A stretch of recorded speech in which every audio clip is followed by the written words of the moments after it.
Olá, estudantes, sejam bem-vindos ao canal Aulas de Química. Eu sou o professor Fred Guimarães e hoje nós iremos estudar as propriedades coligativas das soluções. Nós iremos fazer exercícios sobre esse assunto. Antes de iniciarmos a aula, vocês vão se inscrever no canal e depois da aula, vocês já sabem, dão um like e compartilhem um link com um amigo, com um colega, com um conhecido, para que eles possam desfrutar do conteúdo da nossa aula. Questão 1. Vamos lá. O ponto de ebulição é a temperatura na qual... Primeiro, a gente tem que saber o que é ponto de ebulição. Ponto de ebulição é a temperatura em que a substância passa do estado líquido para o estado gasoso. A gente tem que saber também que durante essa mudança de estado, a temperatura ela permanece constante enquanto houver líquido no sistema. E também a gente tem que saber que a pressão atmosférica ela é igual à pressão máxima de vapor do líquido. Então, sabendo tudo isso, a gente pode responder a questão. Letra A. A substância começa a passar do estado líquido para o estado gasoso. Não começa a passar. Ponto de ebulição é temperatura. Letra B. A pressão parcial de vapor do líquido é igual à pressão do solvente. Não é nada disso. A pressão de vapor do líquido, a pressão máxima de vapor do líquido, ela é igual à pressão atmosférica. Então aqui também está errado. Letra B está errado. Letra C. A pressão total de vapor do líquido é igual ao do solvente. Também não. Não é líquido e solvente. É o líquido e a atmosfera. Letra D. A pressão máxima de vapor. A pressão de vapor atinge o valor máximo. Não, a gente viu que a pressão máxima de vapor é quando o líquido encontra-se em equilíbrio dinâmico com o seu vapor. O que quer dizer isso? Quer dizer que a velocidade com que as moléculas do líquido passam para o estado de vapor é igual à velocidade com que as moléculas do estado de vapor se condensam, passam para o estado líquido. Então, errado. E a letra E é a correta. Né? O ponto de ebulição é a temperatura na qual a pressão atmosférica é igual à pressão de vapor do líquido. Correto, letra E. Questão 2. As curvas de pressão de vapor de éter dietílico A, então vou botar aqui éter dietílico é D, para a gente saber que é éter dietílico, e etanol B, vou botar aqui em B é T, para a gente saber que é o etanol, são dados a seguir. Então nós temos as respectivas pressões de vapor de cada um dos líquidos. Vai ter que saber que em cima dessa linha aqui é o processo que está acontecendo chamado de ebulição. Vou botar aqui é B, para a gente saber que em cima da linha está acontecendo a ebulição. Tanto em A, aqui, a linha de A, e em B. Então está acontecendo a ebulição. A ebulição é a passagem do estado líquido para o estado gasoso. Acima da linha da curva aqui de ebulição da pressão de vapor, nós temos a substância no estado líquido. Então, em A, aqui acima da linha está no estado líquido e abaixo da linha está no estado gasoso. Isso quando a gente está analisando A. Já B, acima da linha está no estado líquido, aqui, e abaixo da linha está no estado gasoso. Sabendo disso, vamos responder a questão. Quais os pontos de ebulição dessas substâncias na cidade de São Paulo, onde a pressão é de 700 milímetros de mercúrio? Então, o que a gente vai fazer aqui? A gente vai pegar aqui a pressão 700 e vai ligar a curva da pressão de vapor de cada um dos líquidos. Então, aqui no éter dietílico, o líquido A, chego aqui na curva dele, agora eu desço para saber que temperatura é essa. Então, a gente desce aqui a temperatura. O que a gente observa? Que a temperatura ela está um pouco acima de 35. Digamos que aqui seja 36. Né? Não tem como a gente precisar mais. Na literatura, o ponto de ebulição do éter é aproximadamente 36 graus. Então aqui, esse seria o ponto de ebulição do éter dietílico. E para o etanol, a gente faz a mesma coisa. A gente liga aqui 700 até chegar na curva do etanol. Quando chegar na curva do etanol, o que a gente faz? A gente vai descer aqui até saber que temperatura é essa. A temperatura está próximo a 80. A gente sabe que a temperatura de ebulição do etanol ela é 78 graus Celsius. Então essas são as temperaturas de ebulição de cada um dos líquidos. A letra B quer saber a 500 milímetros de mercúrio e a 50 graus Celsius qual o estado físico de cada uma dessas substâncias. Então vamos aqui fazer a mesma coisa. 500 graus, a gente vai, liga, até chegar na temperatura de 50. 50, a gente vai fazer o que? A gente liga aqui para saber o estado. Deixa eu consertar aqui que saiu torta essa linha. Vamos consertar aqui, vamos lá. Tentar melhorar, pronto, aqui. Então a 500 graus, a 500 milímetros de mercúrio e 50 graus, qual é o estado físico de cada uma das substâncias? A gente viu que para o éter dietílico, abaixo da linha, o éter dietílico está no estado gasoso, então eu vou botar aqui ED é gasoso. E o etanol, que eu vou chamar de ET, 50 graus está acima, ou 500 milímetros e a 50 graus está acima da linha de ebulição. Ele está no estado líquido. Ele ainda é líquido aqui. Ok? Vamos lá. Questão 3. Um líquido num frasco aberto entra em ebulição a partir do momento em que sua pressão de vapor se iguala à pressão atmosférica. Identifique a opção considerando a tabela, o gráfico e os dados apresentados para as seguintes cidades. Então nós temos aqui, que eu vou chamar aqui em A, vou chamar aqui A o gráfico. Então o gráfico em A.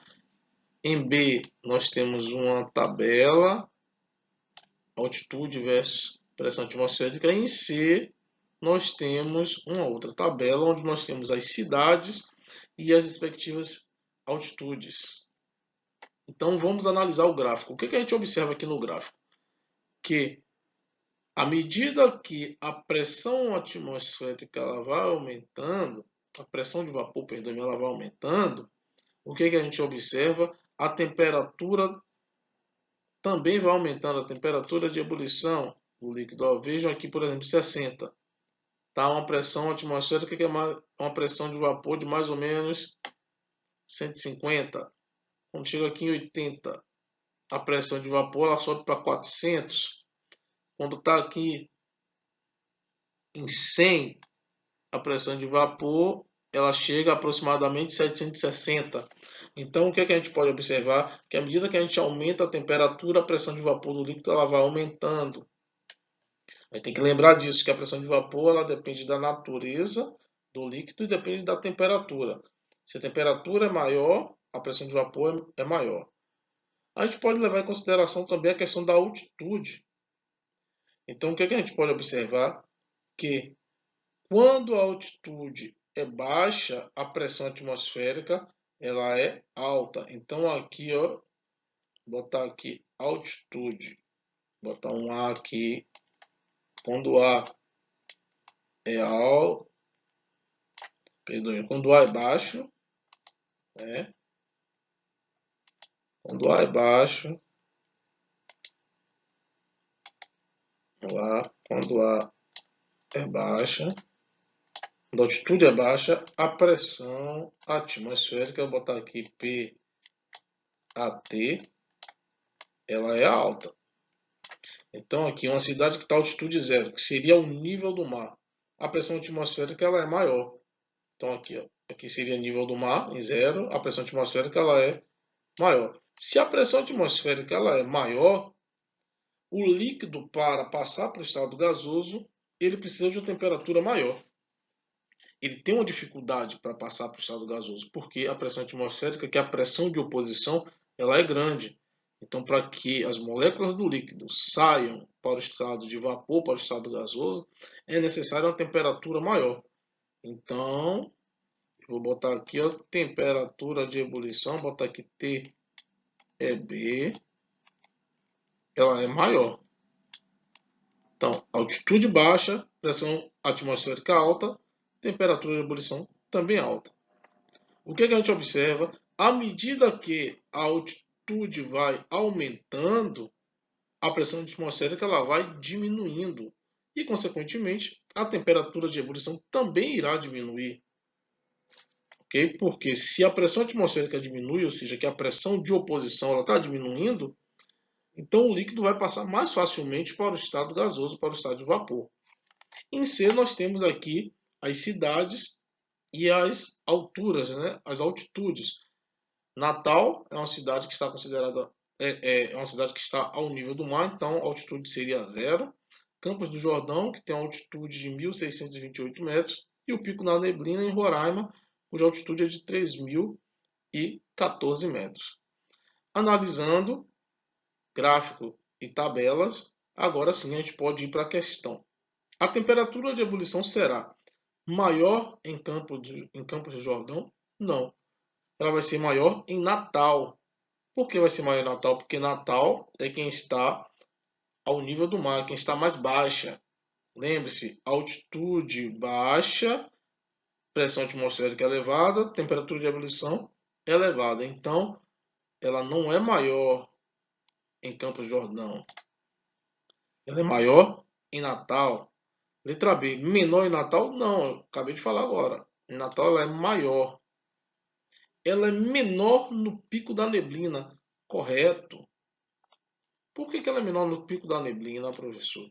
Porque o Pico da Neblina, dos três pontos aqui na tabela C, é o ponto que é mais elevado, que tem maior altitude. Se tem uma maior altitude, vai ter uma menor pressão atmosférica e, consequentemente, o líquido vai passar mais fácil para o estado gasoso. Então, a temperatura de ebulição vai ser menor. A resposta correta é a letra C.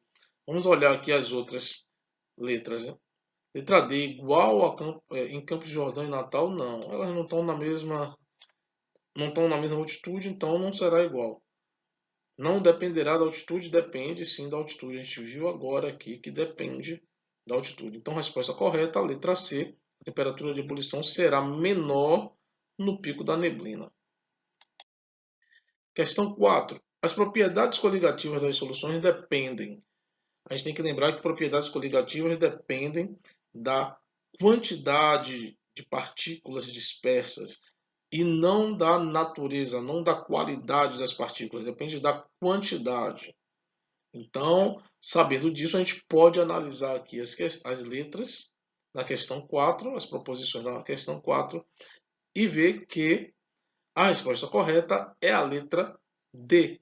Ela depende apenas do número de partículas dispersas na solução. Então, as propriedades coligativas dependem apenas do número de partículas dispersas, não da natureza dessas partículas. Questão 5.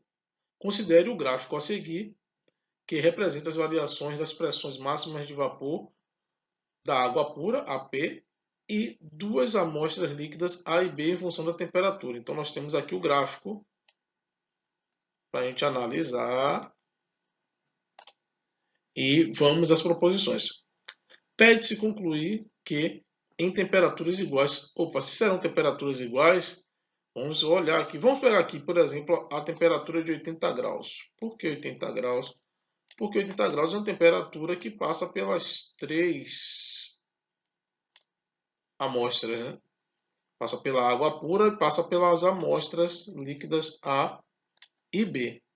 Então, 80 graus, com uma temperatura que as três substâncias elas estão presentes nessa temperatura, então a gente pode analisar direitinho. O que a gente percebe aqui? Que a curva da pressão de vapor de A ela é maior. Então, A significa que ele é mais volátil. Se ele tem uma pressão de vapor maior, é porque ele é mais volátil. É que ele passa mais facilmente para o estado de vapor. A água pura, tem uma pressão de vapor menor que A, mas tem uma pressão de vapor maior que B. B é quem tem a menor pressão de vapor. Então, B deve ser uma solução contendo partículas dispersas que faz com que a sua pressão de vapor ela seja menor do que a da água pura. A deve ser um líquido mais volátil que a água pura. Deve ser um líquido que passa mais facilmente para o estado de vapor do que a água pura.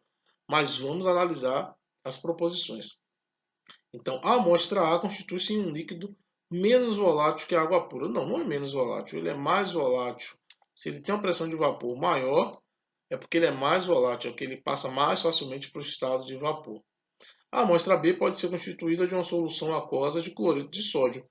Verdadeiro, pode ser sim, pode ser. Vou colocar um asterisco aqui, mas vamos analisar as outras proposições. Mas pode ser sim, foi o que eu falei para vocês. A amostra B pode ser uma solução, porque ela tem uma pressão de vapor menor do que a água pura. Então, se ela tem uma pressão de vapor menor do que a água pura, é porque ela pode ser um sistema constituído por partículas dispersas. Quando essas partículas são adicionadas à água, elas diminuem a pressão de vapor. Mas vamos analisar as demais proposições. A amostra B constitui-se em um líquido que evapora mais rapidamente que a água. Não, ele não evapora mais rapidamente que a água. Evapora mais lentamente que a água. Veja que a curva dele de pressão de vapor é menor do que a da água pura. A amostra A pode ser constituída de uma solução de sacarose. Também não. A amostra A, se fosse uma solução, ela teria uma pressão de vapor menor do que a da água pura. E como ela tem uma pressão de vapor maior do que a água pura, ela deve ser um outro líquido. As amostras A e B constituem-se de soluções aquosas preparadas com solutos diferentes. B sim, B é uma solução. Então, a gente já viu, a gente já percebeu isso porque a pressão de vapor dele é menor do que a pressão de vapor da água pura. Mas A não. A não é uma solução. A é um líquido diferente. Então a resposta correta realmente é a letra B. Questão 6. Quando o café é aquecido em banho-maria, observa-se que o banho-maria é uma técnica utilizada para justamente não aquecer o sistema que a gente quer que... Não aquecer, não. Para não ferver o sistema que a gente quer aquecer. Então a gente utiliza o banho-maria, onde a gente vai usar um solvente, como por exemplo a água, ou pode ser qualquer outro solvente. Mas o que acontece? Esse solvente ele aquece, ele pode até ferver, ele pode entrar em ebulição, mas o sistema que a gente quer aquecer, ele não ferve. Somente o solvente que está lá no banho-maria. Então, quando o café é aquecido em banho-maria, observa-se que só o café ferve? Não, o café não ferve. Ele não ferve porque a gente não quer que o café ferva. A gente quer aquecer o café. A gente quer que ele esquente, mas a gente não quer que ele ferva, porque se ele ferver, ele modifica o sabor. E não é interessante que ocorra isso. Letra B. O café e a água do banho-maria fervem? Não. Somente a água do banho-maria que ferve. O café não ferve. Letra C. Só o banho-maria ferve. Correto. Somente o banho-maria ferve. Letra D. O banho-maria ferve a uma temperatura menor que a água pura? Não. O banho-maria vai ser um líquido puro. Então não vai ferver a uma temperatura menor. E letra E, o café ferve a uma temperatura menor que a água pura. O café não ferve. A gente não quer que o café ferva. Então a gente quer somente que o banho-maria ferva. Então a resposta correta é a letra C. E por último aqui, a sétima questão, uma salada de alface foi temperada com uma solução de vinagre e sal. Após um certo tempo, as folhas do alface murcharam. Esse fenômeno chamamos de... Quando acontece a saída de solvente, a passagem de solvente através de uma membrana semipermeável de um meio menos concentrado para um meio mais concentrado, nós temos aquilo que a gente conhece pelo nome de osmose. Então, nesse exemplo que foi dado aqui na questão, o que está acontecendo? A folha de alface ela perde água para o meio onde tem vinagre e sal, que é o meio mais concentrado. Então a água passa, sai de dentro da folha do alface, que é um meio menos concentrado, e passa para o meio mais concentrado, que é o meio onde tem vinagre e sal. Esse processo é conhecido por osmose. Ok, pessoal? Então por hoje é só. Muito obrigado a todos e até a próxima.